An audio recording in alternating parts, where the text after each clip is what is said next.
Hello everyone, this is part 2 of What If Naruto Was Betrayed and Broken, and I hope you guys enjoy this video and to like, to subscribe, to share, and check out the playlist. To see more, comment down below. Now let's start the intro. They call me a god. They call me a god. They call me a god. Join my membership, the perks are great. It's in the description. Outpost 72. Okay, we're all ready. Hiroshi's voice rang out commandingly, addressing the ninjas of Outpost 72. Hi, Hiroshi-sama, the 4 squad captains reported, Naruto being one of them. Okay then, we'll move OU. I'm sorry, but one of our teammates is still not back from scouting, Kakashi interjected apologetically. You said we'll be leaving in 3 hours. I have my ninjas all rush and now you tell me that one of your teammates is not here. The tall man questioned threateningly, disliking the interruption by Kakashi. I apologize, but we sent him to do some scouting. He should be back soon. Kakashi-sensei, a note from Sai, Sakura interjected urgently, holding a small piece of scroll. Kakashi grabbed the note from Sakura heatedly, annoyed by the ink user's antics. Reading the note rapidly, he memorized the contents quickly before eliminating the piece of paper. We're changing routes. According to Sai, there's a large group of Iwa ninjas camping near the direct route to Konoha. We must make a detour around them. Taking out his map, he pointed at the alternative route they are taking to Hiroshi and his squad captains. Giving his squad captains time to relay the message to their teams, he asked, "What about your teammate?" "There is no need to wait. He'll be meeting us halfway," Kakashi said while observing the blonde. Even to his own team, the blonde seemed to be reluctant to speak. He relayed the message in the shortest sentence possible, sounding thoroughly professional. They seem to respect him a lot. Even the other squad captains do, Sasuke commented. Yes, it seems so, Sakura agreed distractedly. His chakra is different. Not by much, but I should ask Shisu about this. Noting the signals his captains were giving him, indicating that they were ready, Hiroshi ordered impatiently, "Okay, if there aren't any questions we move out immediately." Scatter. In blurs of movement, 20 shinobis disappeared from the grounds of Outpost 72 heading towards Konohagakure. Outskirts of Konoha. The 2 days of traveling were uneventful. However, Team 7 was able to study the new Naruto. The verdict: this Naruto was like the old Sai, worse, in fact. At least Sai tried to socialize and show emotion. This Naruto didn't even try. Despite that, his leadership skill was outstanding. His ability to give precise short commands was amazing, given the fact that he simply refused to talk more than necessary. He had the trust and respect of his comrades, but did his comrades have his trust? Team 7 could not tell. "We're here, guys. I know it's a long time since you all set foot in Konoha, but please behave. We're here because of something unpleasant, so do not be too over-enthusiastic." Scrutinizing the expressions on his ninjas, Hiroshi decided they'd be alright. "Okay, let's go then." Hokage's office. Looking at the pile of profile report in the hand, the Hokage sighed. Placing them on top of the tower of profile reports she has yet to read, she looked at the leader of Outpost 72 and addressed him. "You're late. We had to make a detour." According to Hitaki, his subordinate scouted a large group of Iwa ninja camping near the direct route, Hiroshi remarked looking at the new Hokage. "So this is the Sandaim's successor. She has really big B. If she was Sandaim's student she couldn't be this young. She must be, like, in her late 50s.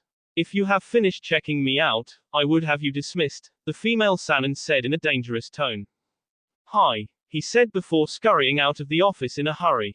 "So this is where that Sakura girl got her temper. Thank God Naruto came in when he did. So he's back. Where is his profile report?" Jiraiya said as he jumped into the room through the window after Hiroshi left. "Here," she said, retrieving the file she had thrown carelessly on top of the Tower of Doents. Opening the profile, they read silently. Name: Uzumaki Naruto. Status: Konohagakure, Genin. Outpost 72 Squad Captain. Age: 21 years 2 months. Teammates: Miyagi Akihiko, Komatsu Mamoru, Sasaki Hotaru. Skill rating 1 to 10.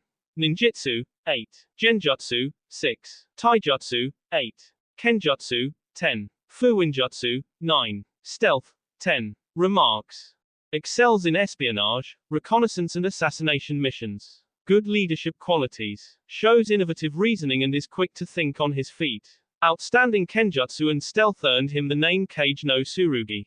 Background: vessel of Kyubi no Yuko. Being a Jinchuriki contributes several qualities like high healing rate, enhanced senses and ability to mold red chakra. This all are now not available except for his enhanced senses, due to reinforced sealing on Kyubi no Yuko 1 year after his arrival in Outpost 72. Medics suggest that his enhanced senses are still available due to Kyubi's tampering with the structure of his organs.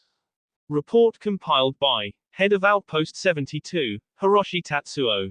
Both San and we gaping at the profile they just read.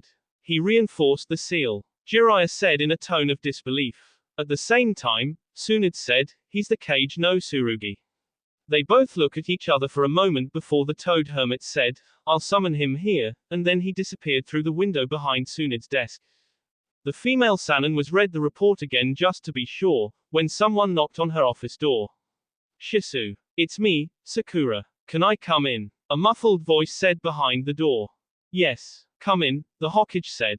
Eyeing the kid that came in with Sakura, she added, who is the kid? This is Kenji, Naruto's son. The Kanoiki then waited for her Shisu to absorb the news before adding, he wants to be a shinobi. The wide-eyed Sanin was looking at the boy curiously.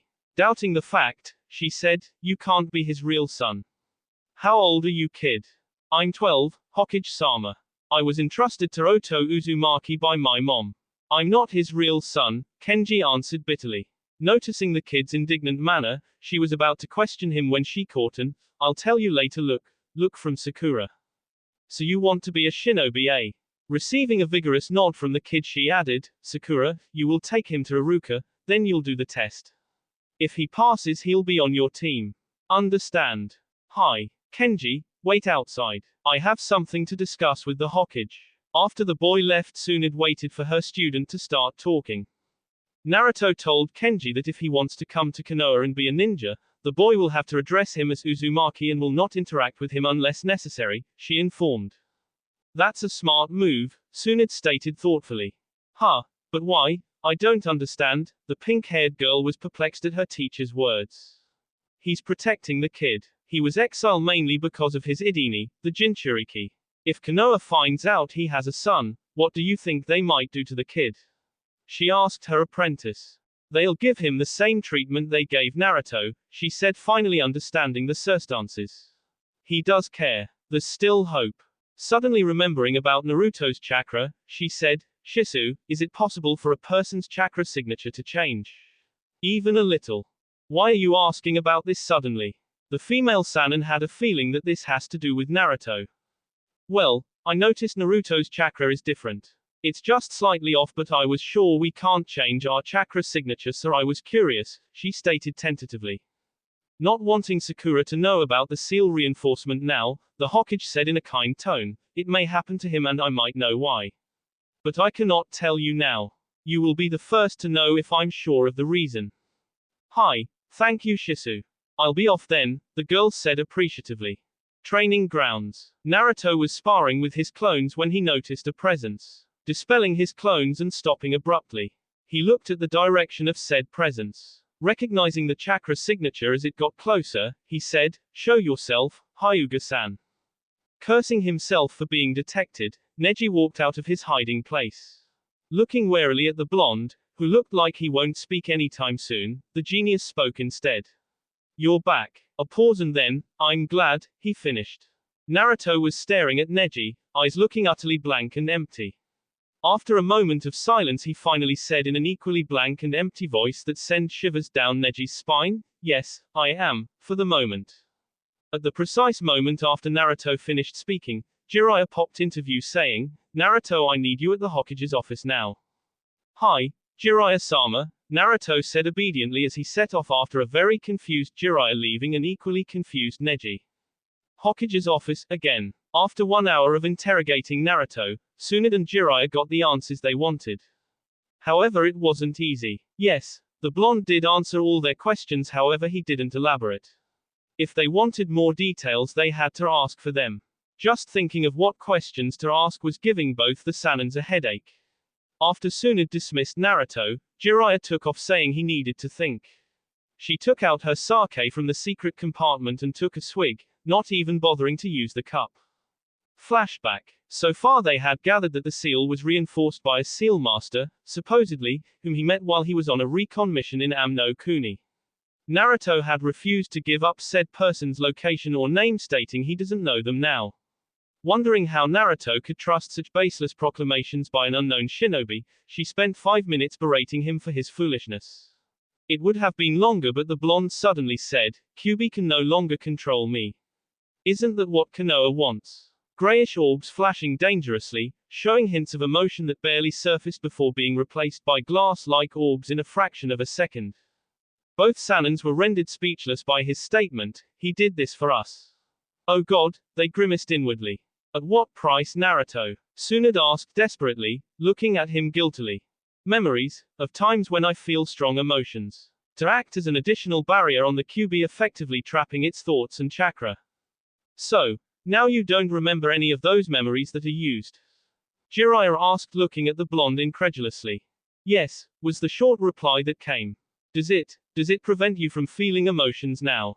she asked tentatively, looking as if she was afraid at the answer he would give. No. The Sanins were getting more frustrated each time Naruto gave them a one-worded answer.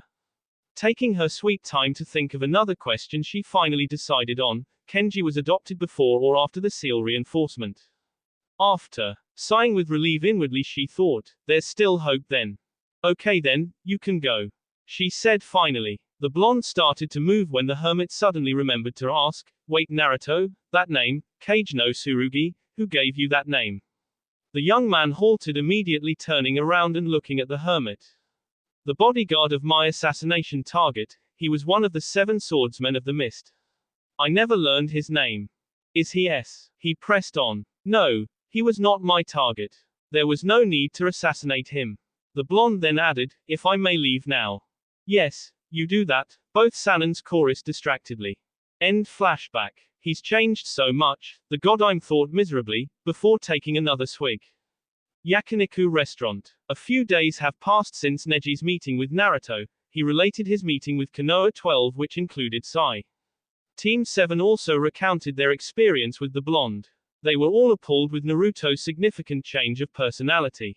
When they found out about the circumstances of Naruto's seal reinforcement, who found out from Sakura, who was enlightened by the Godime, they were all bewildered by Naruto's decision.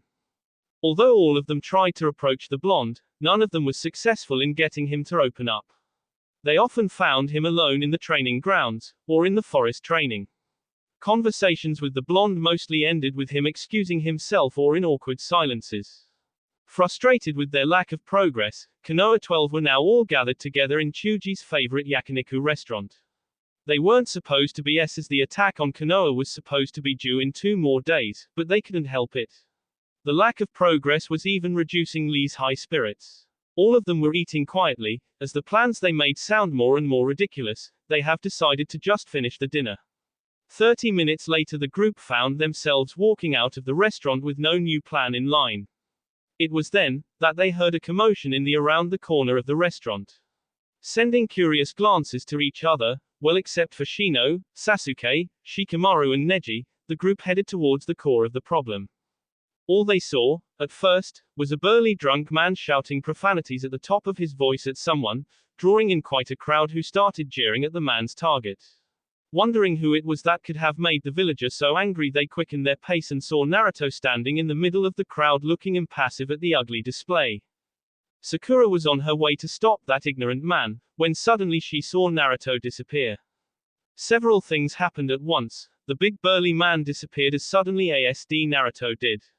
For a moment, Sakura thought Naruto attacked the man, but when the crowd of people suddenly disappeared too, and hundreds of kunais came flying at where the crowd used to be, she realized it must have been an attack. The invasion had started earlier, she thought, before jumping into action trying to usher the civilians to the sanctuary. She felt the fellow shinobis behind her do the same. She then saw Naruto dropping the drunken man unceremoniously on the ground before saying, "You better get to the sanctuary.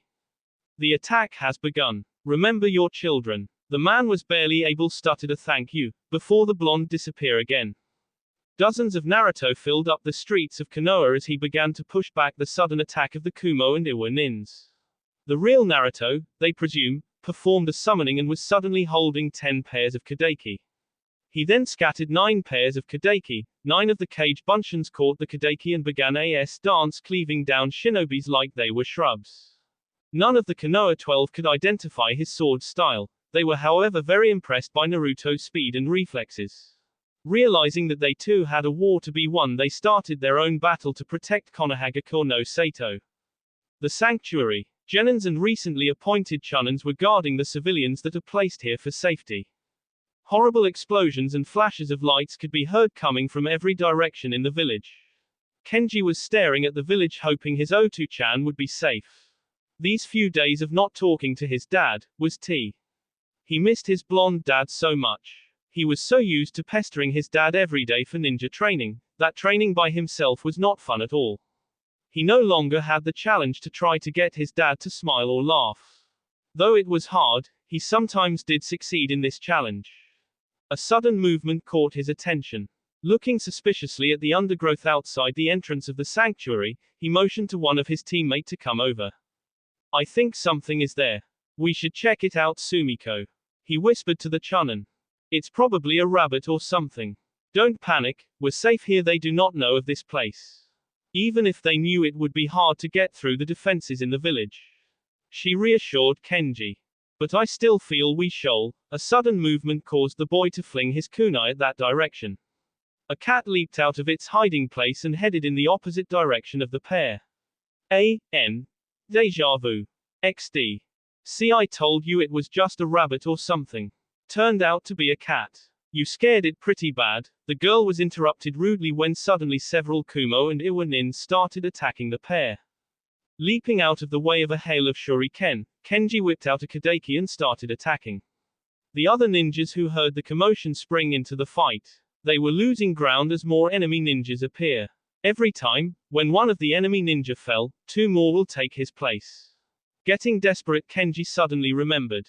Flashback. This is a summoning tattoo Kenji.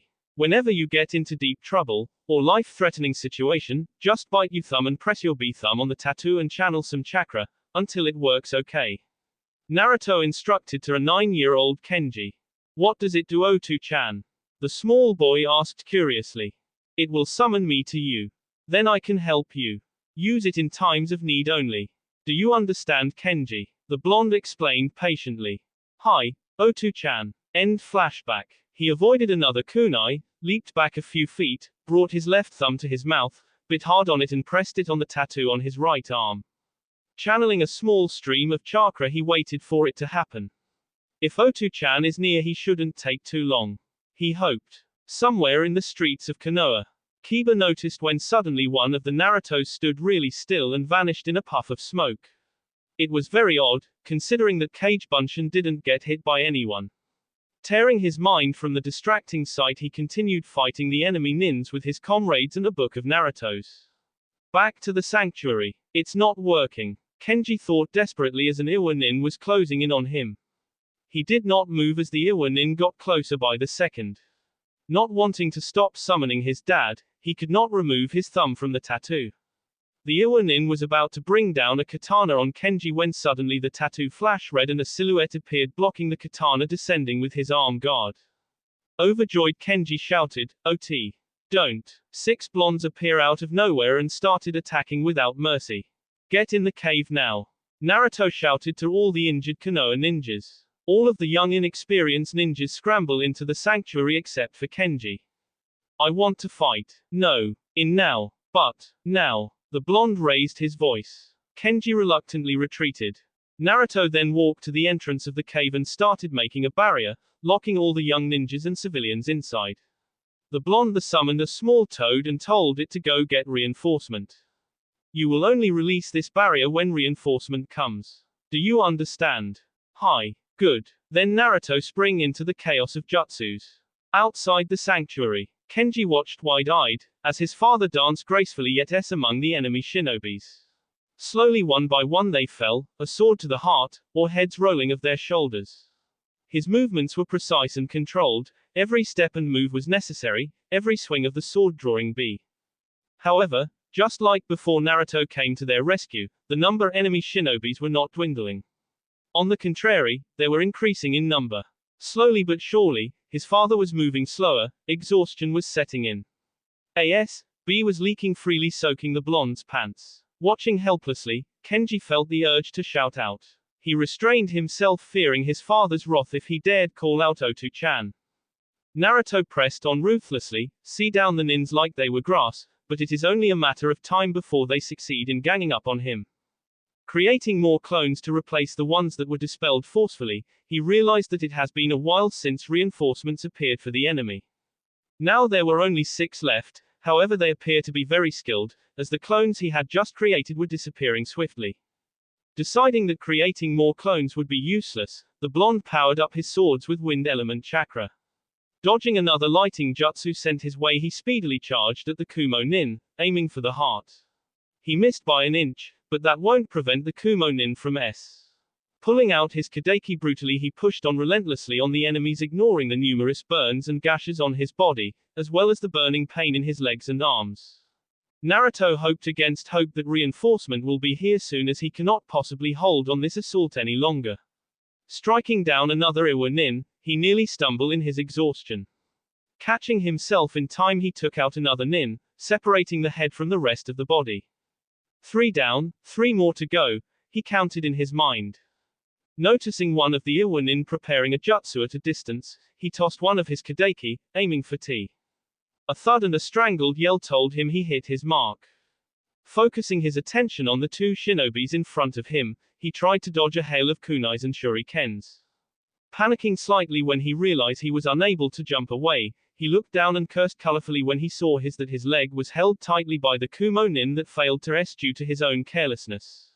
Berating himself for missing the heart and also not make sure his opponent is he quickly his Kadeki and the nin's T, rendering him free to jump away. Unfortunately for him, it was too late to dodge. As the projectiles hit his body, he heard a very loud yell, Otu-chan, coming from Kenji. Cursing for the boy's disobedience and taking advantage of his enemy's brief distraction, he rushed forward one of them. Damn, I can't move efficiently, he thought as he observed the Iwa nin's movements. He seems to be planning something. Smiling inwardly at his luck when the Iwa nin pulled out a katana, he braced himself as his opponent rushed forward in motion. Unable to dodge fully, he moved a bit as to prevent his vitals from being The blonde then watched as the triumphant smile of the Iwa nin faded when her head fell off her shoulders. Nobody can win me in a short-range battle, the blonde thought as he sank down on his knees, feeling intense pain as the adrenaline slowly faded. Somewhere in Konoha, Sakura watched in horror when suddenly all the Naruto around her turned into a puff of smoke and vanished, Kadekis clanging as they hit the ground. Fearing the worst, she looked around for a severely injured Naruto. Finding none, she almost panicked. That was when she saw a small toad hopping towards her. Hoping that it bring news of Naruto, she hurried to the toad asking, Naruto summoned you? Yes, he needs reinforcement. There are many ninjas attacking the villages in the sanctuary. The small toad croaked before disappearing in a puff of smoke. She then quickly rounded up some of the Konoha 12 and headed towards the sanctuary. The sanctuary. Otu-chan, Kenji shouted when he saw the katana pierce through his father's already battered body, ignoring the request his father made before coming here. I shouldn't have summoned him. He thought regretfully as Naruto sank to his knees holding the wound. When the blonde collapsed, he started sobbing uncontrollably, shouting, Otu-chan, continuously. He considered for a second to just release the barrier, but was afraid that if he did so before reinforcements came, his father's efforts would have been wasted. Go to him, a voice suddenly said. Looking around, he saw that it was one of the villagers speaking. But I can't break the barrier, it's not safe. It's okay, boy, go to him, another villager said. Looking at all the other villagers for approval, he realized they have been nodding encouragingly at him. Nodding distractedly, he released the barrier and rushed toward his father. The villagers and the rest of the ninjas that filed out slowly, appalled by the gruesome sight that greeted them. They came to a halt, standing uncertainly a few feet away from the so-called demon brat and the young boy. The boy was holding the demon brat's head, sobbing, trying to whisper encouraging words to the man. B was pulling the ground as they all looked guiltily at the scene before them. Then suddenly they tensed as ninjas came into sight. Spotting a leaf symbol on their Hittite 8, one of the villagers urgently said, "Any of you know medical ninjutsu?" The boy's father is S. "I do, show me where he is," Sakura answered tersely. The man led the Hokage's apprentice towards their savior. Spotting a mess of B and blonde hair, Sakura hurried forward toward Naruto and Kenji, hoping it isn't too late. Letting out a breath she didn't know she was holding, she kneeled down beside the blonde and started to check his condition. She gasped out in surprise when strong fingers suddenly gripped her hand. "They know," the blonde rasped, looking at her meaningfully. "Shush, you shouldn't speak, Naruto," she said, trying to hold back her tears. "They know Kenji's my son. Help him. Get him out of Konoha," he said hoarsely, tightening his grip, seemingly unaware of his surroundings. Sasuke, Hinata, and Shino were looking at the blonde, surprised by his statement. So that was why he disowned the kid. The Uchiha looked venomously at the villager around him, wiling them to see they're wrong. He then realized that there was no need to will it. The guilt in those eyes told him they were sorry. For the first time since Team 7 met him in Outpost 72, Sakura looked into his eyes and could actually see emotions. Not knowing what to say, she looked at him silently, absorbed in the emotions portrayed in those almost gray orbs, trying to decipher them. "Please, Haruno-san," he pleaded as B poured out from his mouth, coughing violently. "No, you can do that when you get better. Now I need to heal you.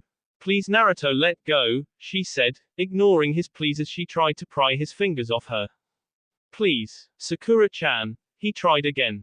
She stared at him in astonishment. "He called me Sakura-chan. Yes, now just agree. He looks like he can't hold on any longer. Stop disturbing me now. He's going to S if I don't stop his B and get him to Konoha Hospital as soon as possible," she reprimanded her inner self. "That was why I was rushing you," inner Sakura sneered, before fading into the recesses of her mind. The blonde tightened his grip, urging her to answer. "Hi," she numbly agreed, glancing at the devastated boy, crying as he held the blonde's other hand, unaware of the conversation going on. "Thank you." That was the last sentence he said before he closed his eyes, his grip on her hand relaxing, falling down with a thud on his side, as his breathing stopped. Konoha Hospital. Silence was hanging heavily in the corridors of the surgery room. There was a creak, signifying the opening of a door. Kenji's head snapped up, looking hopeful. A nurse walked out hurriedly into a room nearby and came out holding a lot of cotton and walked back into the surgery room. The young boy looked down disappointedly, heaving a huge sigh. Sasuke, who was sitting beside Kenji, was tempted to comfort the boy, but didn't know what to say. After debating silently, he decided against it and started looking around the corridor. All of Konoha 12 was there except for Sakura and Hinata, who was in the surgery room trying to save Naruto's life. Flashback. It was a miracle. After the blonde stopped breathing, Sakura was almost hysterical, her hands shaking over his heart, trying to send a chakra surge, but failing miserably. It was then when Hinata took charge and practically ordered the other medic Nin to calm down. "Now, Sakura." Snapping out of her hysterics, the pink-haired girl told Sasuke to remove Kenji, who was shouting and struggling furiously. He even landed a punch on the Raven's face. Both of the trained medics then tried frantically to get the blonde's heart beating again. The situation was not looking promising, but finally, in what seems like hours, they succeeded. Who could have guessed the shy girl would have been so cool-headed in situations like this? After they stabilized him, he was transported to the hospital's surgery room. Few minutes into surgery, Tsunade came stomping frighteningly into the room. Konoha 12 then started filing in randomly. First to arrive was Kiba, trailing behind him as usual was Akamaru. Both of them looked like cannibals after a messy meal. Silently they took their place beside Shino. Next were Shikamaru, Chuji and Ino. The trio looked fine except for a few bandages here and there. They glanced at Shino and Kiba and settled down on the floor opposite them. Several minutes later, Neji came in supporting a 10-10 whose leg was bandaged up heavily, followed by Lee. Iruka came bursting in later, sending a menacing glare at Sasuke before settling down on the other side of Kenji. No one noticed Kakashi and Sai walking in after Iruka. Soon after, Hiroshi and Naruto's team in the outpost strode in, looking surprised at the number of people gathered here, though none of them commented. Nobody spoke, waiting in silence, hoping for the best. End flashback. Hours passed. Nobody moved from their position or said anything except for the occasional question about the battle. Then the door creaked open again for what seemed like the 100th time for the past few hours. Soon it came strolling out and walked off without a word. Then Sakura and Hinata came out. The heiress was smiling faintly. He's okay for the moment. A collective breath was let out at those words. Oto-chan is okay. Can I sit with him? Please, Sakura-sensei. Kenji pleaded. Of course, Kenji. Come, I'll take you to his room. Sakura offered, motioning for Iruka to follow her. After the trio left, Hinata continued. We'll have to monitor him closely. He's not out of the woods yet, not completely. She then added, you all should go get some rest, scrutinizing their conditions. All of them nodded and left talking among themselves. Naruto's room. Sakura stepped into the room and was greeted by the same scene for the past 3 days. A Kenji sitting on the blonde's bedside holding his hand and an Iruka either sleeping or staring off into space on the couch nearby. Get well cards, flowers and gifts littered the room. Then she noticed something different. Iruka wasn't sleeping or staring into space, he was glaring death glares at something directly opposite himself. Turning around, she saw Sasuke sitting calmly looking indifferent at the glares he was receiving. Grinning inwardly at the animosity between these two men, she checked out the blonde's condition for any improvement. His wounds are almost closed by now with the occasional help of chakra healing, however the loss of B and exhaustion affected him badly. After she was finished, she lingered a while, wanting to be here waiting like Kenji and Iruka, but her duties as a medic nin prevented that. Heaving a sigh, she was about to leave the room when Kenji half shouted, Oto-chan. He's waking up, Sakura-sensei. Turning around abruptly, she hurried to his bedside, her movements mimicked by Iruka and Sasuke. Naruto murmured something barely audible, which sounds a lot like Kenji, shifting weakly underneath the blankets. His eyelids fluttered open before promptly sliding close again, eyebrows knotting together in the middle of his forehead as a frown flitted across his features. Oto-chan. Kenji called, gently squeezing his father's hand between his own. Oto-chan, can you hear me? Naruto sluggishly turned his head facing the voice, glazed eyes groggily focusing on his son. Kenji, he whispered, identifying the voice and face. You're still here. His pained voice grew louder by the syllable. He then struggled to sit up, wincing painfully when strong hands pushed him back on the bed. Don't sit up, Naruto, your wounds will open, Iruka said imploringly. Gazing around, the blonde found his target. Haruno-san, you promise you'll help him. What is the meaning of this? His words were dripping with venom, cold grayish orbs staring into emerald ones. They won't hurt him, Naruto, he's safe here, she said nervously. Do not lie, Haruno-san, they will.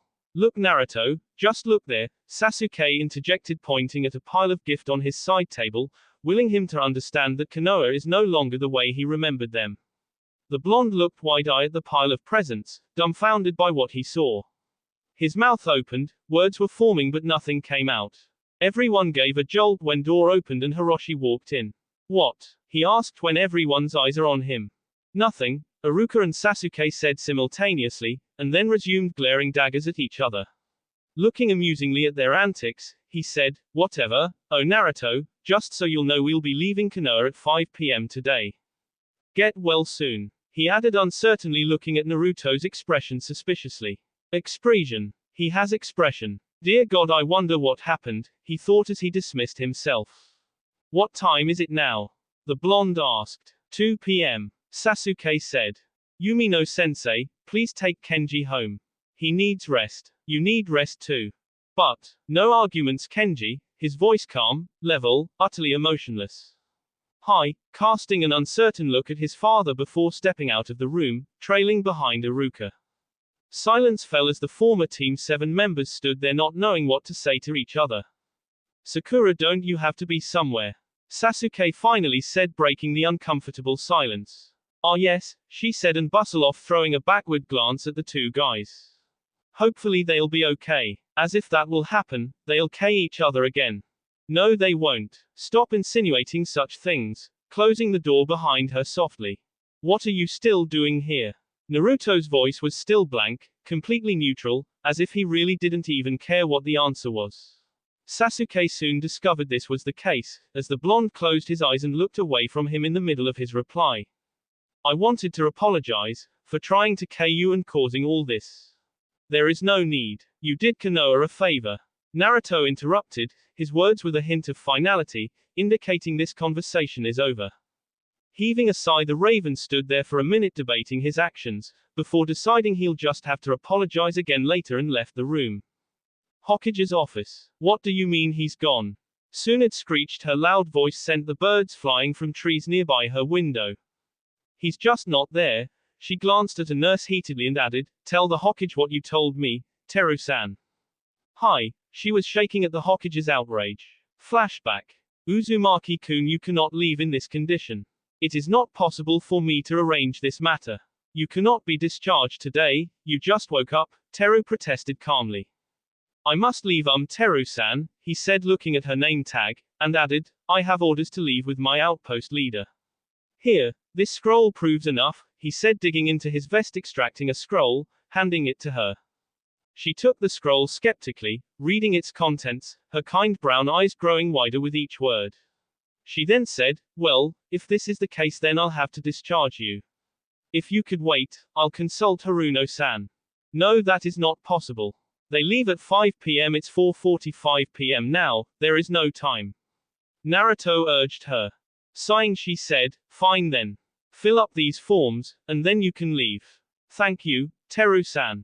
The blonde said and started filing up the forms. End flashback. During Teru's recount of what happened, Tsunade expressions went from enraged to depressing. Noticing her Shisu's peculiar behavior, she asked, what's in the scroll? She heaved a sigh, that scroll contains orders. One of it was about his stay here. He must leave with the shinobis of Outpost 72 without delay or he will be without trial. The Godimes held her head in her hands, regretting her lack of power to help her brother. But, he left Kenji here, I don't understand, she stopped talking finally realizing the reason. Oh, Kenji's safe here due to the village's change of perspective, but that doesn't mean he's safe if he remains here against orders. Yes, you're right, that means we must do something to take back the punishment, a new voice spoke through the window. The three women gave a start at the voice. How long have you been here? The female Sannin shouted at the intruder who turned out to be Jiraiya. Long enough, so do you agree with the plan? He said, smiling wickedly at them. Well, we'll have to plan this carefully. Tsunade said mischievously, looking at her student and also her teammate. And you two are going to get more help, she then added. Outpost 72, main gate, 3 weeks later.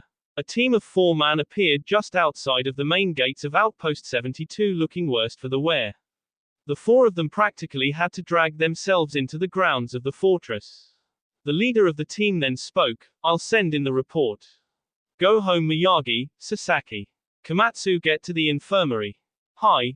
Uzumaki Teiku, the 3 of them chorused and headed off in different directions, relieved to be off duty. Naruto then trudged toward Hiroshi office to hand in the report desperate for a long sleep on his warm comfortable bed after a 2 weeks reconnaissance's mission in Tsuchi no Kuni. Sensing several familiar chakra signatures at a distance, he was curious for their appearance here. Writing off the thought of another invasion, he anticipated to wait patiently outside on the waiting bench for whatever business they have to be finished. You are needed in there, Uzumaki Teiku. One of the guards said politely to the blonde. Intrigued by this revelation, he stood up noiselessly and strode to the door, feeling apprehensive at the news that might greet him. The door opened in a painstakingly slow pace and Naruto stepped in looking like he's been through hell. Catching a glimpse of his son's tear-filled purple eyes, the blonde almost let out a gasp but held it in on time. So how was the mission? Hiroshi asked, trying to fill in the silence that dawned upon them. Here's the report, Hiroshi-sama, Naruto said while handing in a scroll and added, military activities are currently dormant. Iwa shows no signs of retaliating soon. He was determined to ignore their presence but raw emotions are running wild in the room. He could feel guilt, concern and distress coming from Sakura and Sasuke, and Kenji just looked miserable. The other 2 men, Kakashi and Sai, however may be hiding their feelings well but not well enough. Good, Konoha will be glad with this information. Hiroshi then added tentatively, Naruto, they are here to tell you something. Looking at the blonde's face, studying the flicker of fragments of emotions in those weird grayish dull orbs, Naruto's shoulders stiffened a little and his hands took on a defensive pose. Those signs would have been missed if Hiroshi were not looking for them. A slight curl of his fingers inward, the blonde could have summoned a Kadeki in a flash.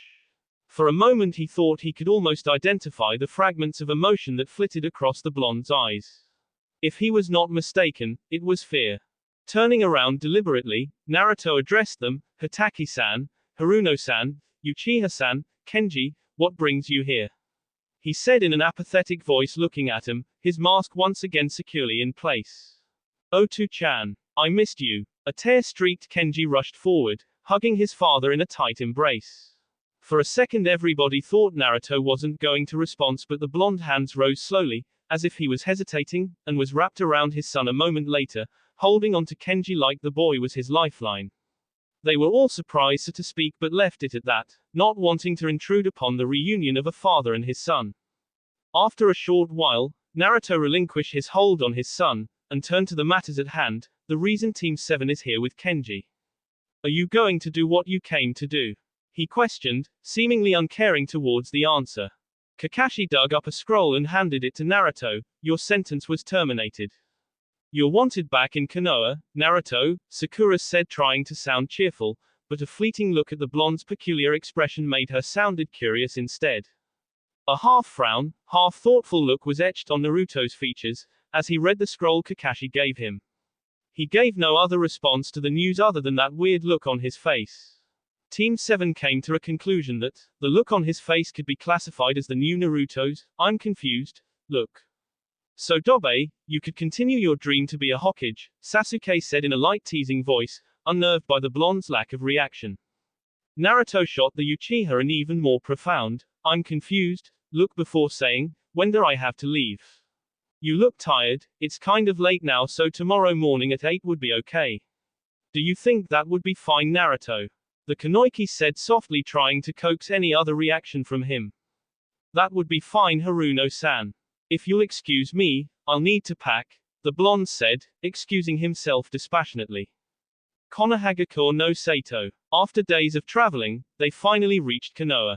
Along the journey Naruto barely spoke to anyone unless spoken to, with the exception of Kenji, where at times they can be seen talking, albeit softly, during breaks. When nearing the main gates of Konoha, Team 7 noticed that the blonde's posture stiffened and into his face was carved a more indifferent look, if that was possible. His eyes, however, tell a different story. They look more or less apprehensive if Team 7 were to guess. They slowed down the pace to meet Naruto's pace as he stepped through the gates. The gate guard squinted in the sun as he tried to identify the group approaching. A flash of blonde hair that caught his eyes suggested the arrival of Uzumaki Naruto. His speculations were proven as Naruto neared the gate. He then enthusiastically greeted the blonde, good afternoon, Uzumaki Dono. Welcome home. At the greeting, Naruto's pace halted to an abrupt stop, as he looked at the gate guard with his newly acquired, I'm confused, look before he greeted the guard, good afternoon to you too. Thank you. His gaze lingered a while longer on the guard, and then he continued walking. On their way to the Hokage Tower, Naruto received more cheerful greetings and also some apologies. Each time this happened, I'm confused look will grace his features, and he will return the greeting or apology politely. The tension among the group was getting more on the edge with each passing greeting or apology as they observed the cool and collected demeanor of the blonde shinobi. Team 7 sighed in relief when they, at long last, reached the Hokage's office. Upon arrival, the group was immediately ushered into Tsunade's office, where inside sat the Kazekage, Gaara and his guards Temari and Kankuro. Uzumaki Naruto, Gaara cold-voiced greeted. Sabaku no Gaara, Kazekage-sama, Naruto returned the redhead's greeting in an equally cold voice. We shall have a spa later. I'll be staying for the week. You'll know how to find me. Gaara said to Naruto before adding to Tsunade, now that I see him here the agreement stands. Thank you. Motioning his siblings to follow him, he swept out of the room.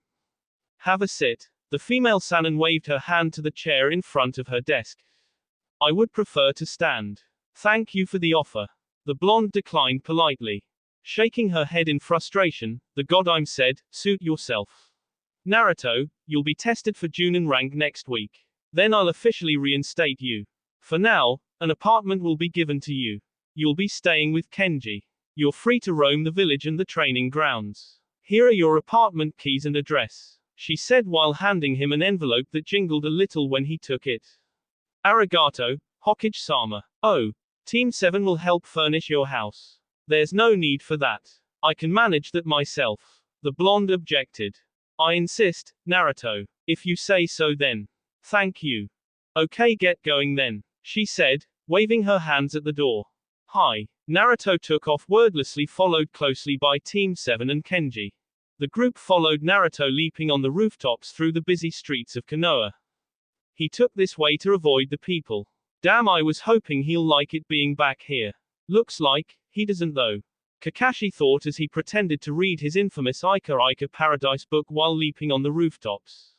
You'll miss a step someday and fall to your death if you keep reading that stupid book while jumping. Sakura commented dryly, being familiar with her sensei's antics. Sakura, do not curse me. What if I fall now? He lowered his book and pouted. Then you should stop reading, Kakashi-sensei. Sasuke interrupted. What is in that book that's so interesting, Osen? Kenji said, eyeing the orange book curiously. A chill went up their spines when suddenly a menacing cold voice spoke. You will not read that book in front of Kenji ever. It'll do you good if you keep that book now. Flinching at the venomous look Naruto was sporting, the Junin promptly decided to stuff the book back into his jacket, avoiding unnecessary B. Moments later, they arrived at Naruto's new apartment. Naruto took out the keys from the envelope and opened the door. It was a simple apartment with 2 rooms, a kitchen and a bathroom. Sakura and Kenji excitedly began making plans for the house furnishing and decor, while the 3 guys just stood there looking out of place in a bare living room. Half an hour later, the 2 excitedly dragged the 3 very reluctant guys out of the house to start their shopping. This is going to cost a fortune. Luckily I have huge savings, Naruto groaned inwardly at the sight of the 2 talking animatedly. Soon they came to a furniture shop. The blonde stepped in hesitantly, wondering if the man would kick him out like he did years ago. Let's go to another shop. There's a second-hand furniture shop down the corner, Naruto said, glancing around with a small frown. Noticing his discomfort, Sakura was about to ask why when a jovial man appeared and greeted them. Welcome, Uzumaki Dono. You need any new furniture? I would be glad in assisting you in choosing the right thing for your new home.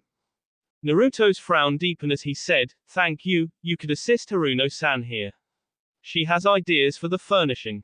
I'll be waiting outside. Call me in when you have selected the furniture and I'll come in to pay, he said in a strained voice before hurrying out of the store. Wondering about the blonde's reaction, Sakura turned to Kenji for an explanation, only to have her curiosity worsen as she gaped at the boy's awestruck expressions, his eyes wide and mouth hanging open. Kenji, why are you so shocked?